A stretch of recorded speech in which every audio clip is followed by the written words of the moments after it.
Hello everyone, welcome to your channel GK facts में। दोस्तों आज की डेट है 23 जनवरी और जानेंगे 23 जनवरी से करंट अफेयर का इम्पोर्टेंट टॉपिक। दोस्तों आज का हमारा टॉपिक है काजीरंगा राष्ट्रीय उद्यान में जनगणना। ठीक है, सो जानेंगे आज के इस क्लास में जो कि इम्पोर्टेंट है कि काजीरंगा राष्ट्रीय उद्यान में जनगणना। दोस्तों ये जो टॉपिक है आप सभी के एग्जाम पॉइंट से वेरी इंपॉर्टेंट है, चाहे वो स्टूडेंट्स किसी भी एग्जाम की तैयारी कर रहा हो, साथ ही जो स्टूडेंट्स यूपीएससी और स्टेट पीसीएस की तैयारी कर रहे हैं उन सभी के लिए भी ये इम्पोर्टेंट है। और इसका जो पीडीएफ का लिंक है वो मैंने डिस्क्रिप्शन बॉक्स में दे दिया है, वहाँ से आप लोग डाउनलोड कर सकते हैं। और जो न्यू स्टूडेंट्स हो जीके फैक्ट्स की फैमिली को सब्सक्राइब एंड शेयर करना ना भूलें। चलिए अब क्लास को स्टार्ट कर लेते हैं। सबसे पहले आज के हमारे फर्स्ट पॉइंट से। फर्स्ट पॉइंट क्या है? काजीरंगा राष्ट्रीय उद्यान एक टाइगर रिजर्व और एक विश्व धरोहर स्थल है। इस पार्क ने हाल ही में जलमुर्गी गणना की है। तो यहाँ से जितने भी इंपॉर्टेंट पॉइंट्स मैं आपको एक्स्ट्रा बताऊंगा उन सबको आपने याद रखना और साथ ही अपनी जो है नोटबुक में उसको नोट करना। सो काजीरंगा राष्ट्रीय उद्यान ये कहाँ पर है? ये असम में है। क्लियर है? ठीक है। और ये क्यों प्रसिद्ध है? क्योंकि यहाँ पर जो है एक सींग वाला गेंडा पाया जाता है। ठीक है। अब बात करते हैं विश्व धरोहर स्थल। ये विश्व धरोहर स्थल क्या है? ये जो है यूनेस्को, क्या? UNESCO, ये यूनेस्को के द्वारा सूचीबद्ध विशेष रूप से सांस्कृतिक या भौतिक महत्व के कारण विश्व धरोहर स्थल के रूप में जाना जाता है। सो ये जो विश्व धरोहर स्थल है, ठीक है, काजीरंगा, इसको जो है इनको विश्व धरोहर स्थल को यूनेस्को के द्वारा सूचीबद्ध विश्व सांस्कृतिक या भौतिक महत्व के कारण विश्व धरोहर स्थल के रूप में जाना जाता है। यदि बात करें इसकी फुल फॉर्म की, so United Nation Educational Scientific and Cultural Organization. Headquarter इसका पेरिस फ्रेंच में इस्टेब्लिश हुआ था 16 नवंबर 1945। क्लियर है? आई होप आप सभी को ये पॉइंट्स जो मैंने एक्स्ट्रा बताए हैं इससे रिलेटेड ये आपने ध्यान रखना है। ठीक है भाई। अब देखें नेक्स्ट बात क्या है। सो जनगणना के बारे में। अब जनगणना जो काजीरंगा में हो रही है उसके बारे में बात करते हैं।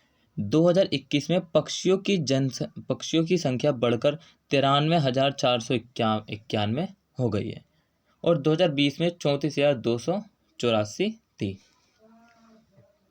ठीक है, मतलब कि डबल से भी ज़्यादा।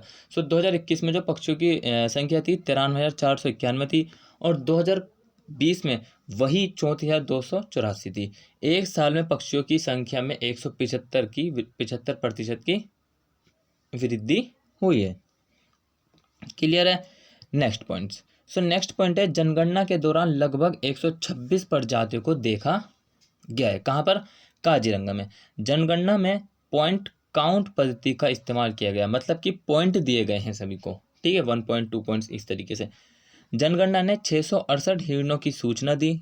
जो जनगणना हुई है काजीरंगा राष्ट्रीय उद्यान में, ठीक है, वहाँ पर जो है 668 हिरणों की सूचना दी और इसमें 173 तो नर हैं और 557 मादा।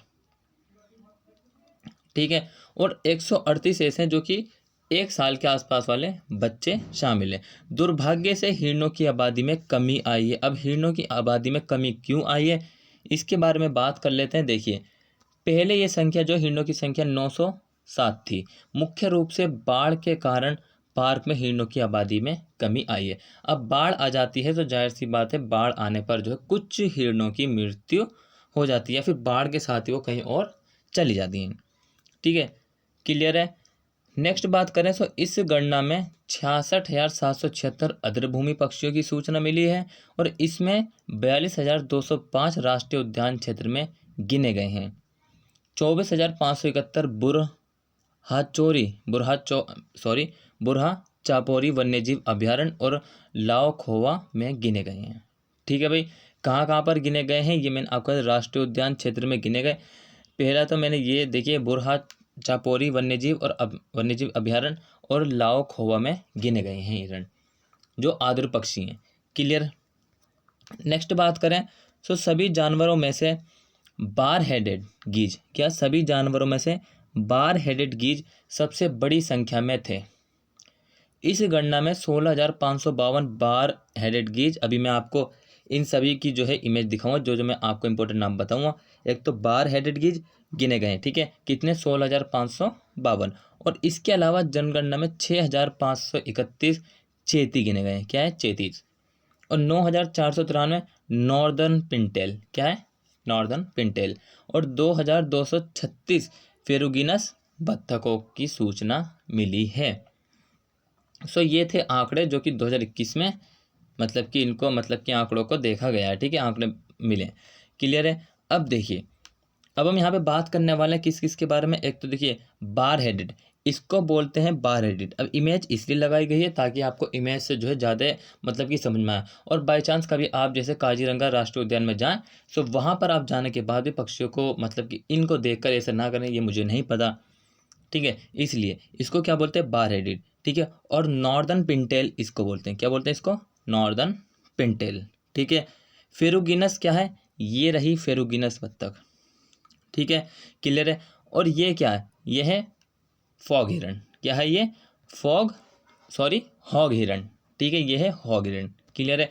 अब 40,000 जो है हॉग हिरनों की सूचना मिली थी। वे पार्क में बाघों के लिए मुख्य भोजन हैं। इसके अलावा 35 हाथियों को भी देखा गया है कहाँ पे, काजीरंगा नेशनल पार्क में, क्लियर। पहली जनगणना बात करें तो काजीरंगा नेशनल पार्क में पहली काजीरंगा राष्ट्रीय उद्यान की जनगणना 2019 में हुई थी। इस जनगणना में लगभग 11,500 जलीय पक्षियों की गणना की गई थी, ठीक है। कब हुई थी ये याद रखना कि काजीरंगा जो नेशनल पार्क है उसकी फर्स्ट जो सेंसस है वो 2019 में की गई थी। और इस सेंसस में जो है एस्टिमेट 11,500 जो जलीय पक्षियों की गणना की गई, ठीक है। अब दलदल हिरण, अब ये दलदल हिरण क्या है, जनगणना में पाया गया है कि दलदल हिरणों की आबादी बहुत कम थी। मतलब कि दलदल में रहने वाले ये जो मतलब कि हिरणों की आबादी बहुत कम थी, इसलिए कुछ दलदल हिरणों को मानस राष्ट्रीय उद्यान में स्थानांतरित कर दिया। अब ये मानस राष्ट्रीय उद्यान मतलब कि मानस नेशनल पार्क ये कहाँ स्थित है, ये भी असम में स्थित है। जहाँ पर जो दलदलीय हिरण हैं उन सभी को जो स्थानांतरित किया गया है। और मानस नेशनल पार्क में बाढ़ का कोई खतरा नहीं है, जबकि काजीरंगा में बाढ़ का खतरा, इसीलिए वहाँ पर हिरणों की आबादी में कमी आई, क्लियर है। अगर कोई भी डाउट्स हो किसी भी क्लास से रिलेटेड हो तो आप सभी जो है मुझे कमेंट बॉक्स में कमेंट करके बता सकते हैं। और साथ ही जिस किसी ने आज पूरे दिन की जितनी भी वीडियोस क्लासेस आती हैं वो नहीं देखी, उन सभी को देखिए। मुश्किल से आपको 1 आवर लगने वाला है और 1 आवर में जो है आपको बहुत सारी जो है इन्फॉर्मेशन मिलेगी, ठीक है। आपके करंट अफेयर से, ठीक है, करंट अफेयर का जो टॉपिक आता उसमें ऐसे नहीं कि पूरे करंट से ही चल रहे हैं, ठीक है, करंट के अफेयर होता जो उससे नहीं, वो हो सकता पास्ट से रिलेटेड हो या फिर पॉलिटी से हो, किसी भी सब्जेक्ट से रिलेटेड हो सकता है करंट अफेयर। साथ ही वोकेब भी आती है मॉर्निंग में, और जो है एक करंट अफेयर की क्लास आती है जो कि एमसीक्यू के साइज एमसीक्यू जैसी होती है, डेली आती है मंडे से, कब आती है, मंडे से संडे, ठीक है। एक भी दिन का gap, without any gap we conduct कराते हैं, ठीक है, वी कंडक्ट कराते हैं डेली, क्लियर है। नेक्स्ट बात करें तो देखिए नेक्स्ट है कि दलदल हिरण भारतीय उपमहाद्वीप के लिए स्थानीय कमारी वाले हैं। उन्हें भारी गिरावट का सामना करना पड़ा है। दलदल हिरण उत्तराखंड से लेकर असम के ऊपरी हिस्सों तक पूरे हिमालय क्षेत्र में पाए जाते हैं। अब देखिए उत्तराखंड से तो कहाँ कहाँ चले जाएंगे, उत्तराखंड से बराबर में, उत्तराखंड से अगर जाएंगे तो वो पड़ेगा कहाँ तक है, असम तक। तो देखिए काफ़ी लंबा मतलब कि डिस्टेंस है, कितने एरिया में क्या है वो दलदल हिरण पाए जाते हैं, ठीक है भाई। सो आज का जो आप स्टूडेंट्स आप सभी के लिए जो हमने करंट अफेयर का क्लास लाए थे वो यहीं कंप्लीट होता। आई होप आप सभी को जो है सरल भाषा में समझ में आया होगा। अगर देखिए कोई भी डाउट्स हो, दोबारा कह रहा हूँ, सो कमेंट बॉक्स में कमेंट करके बता सकते हैं, ठीक है। साथ ही जो न्यू स्टूडेंट्स हैं सबसे पहले चैनल को सब्सक्राइब कर लीजिए और साथ ही ऑल स्टूडेंट जो शेयर कर दीजिए ताकि अदर स्टूडेंट्स भी इन सभी क्लासेस से जुड़ सकें, साथ ही बेनिफिट उठा सकें और इम्प्रूवमेंट कर सकें, ठीक है भाई। Till then take care, all the best, have a nice day, thank you for watching this video all of you.